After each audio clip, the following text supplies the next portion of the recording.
I want to welcome you to the big challenge.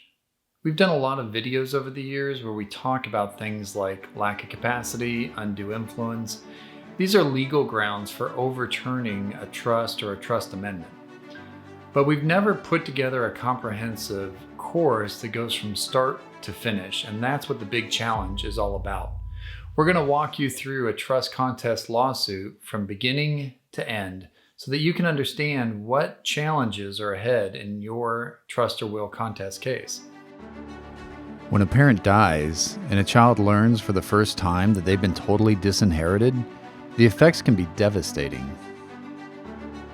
This is especially true where the parent was known to be suffering from a mental or physical illness. Maybe the parent was isolated, maybe they were manipulated. Whatever the case, the results are all the same. A child, or maybe all of the children, receive nothing from the trust. It's a legacy lost. It's an inheritance that has been stolen. It's an abuse of the trust beneficiaries. But what are you going to do about it? And that's where your trust contest lawsuit begins. There's basically three scenarios that we see. There's the complete disinheritance. That's where you're not going to receive anything under the trust or the trust document.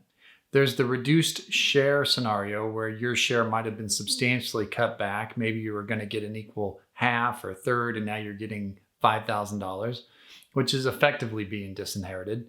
And then there's the locked share scenario. That's where you're still getting something under the trust, but it's being held in a trust that you don't control. And maybe somebody who you don't get along with, like a brother or sister, is controlling your inheritance, which can also be an effective disinheritance, because if somebody who you don't like and don't get along with has control over your money, there's a good chance you're not going to get it. So every trust or will lawsuit has four big things that you have to grapple with. One is the law. So you have to understand what your legal rights are and what your legal rights are not. There's also the procedure that you have to deal with. Our court system comes with a lot of procedures. You have to understand how to navigate those procedures.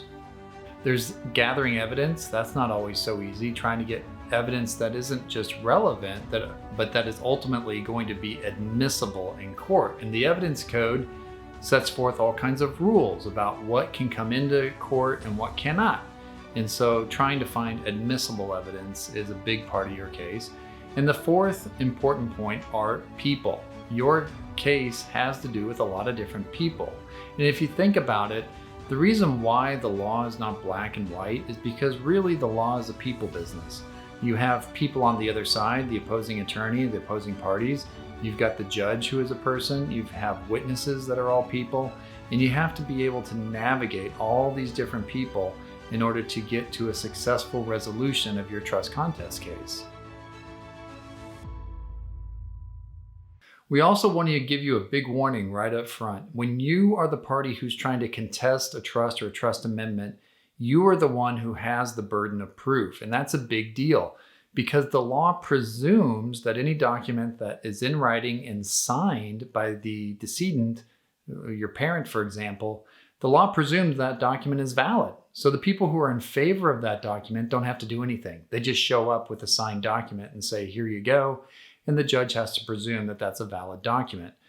But it's your job as the challenging party or the contesting party to come in and prove why that document is not valid.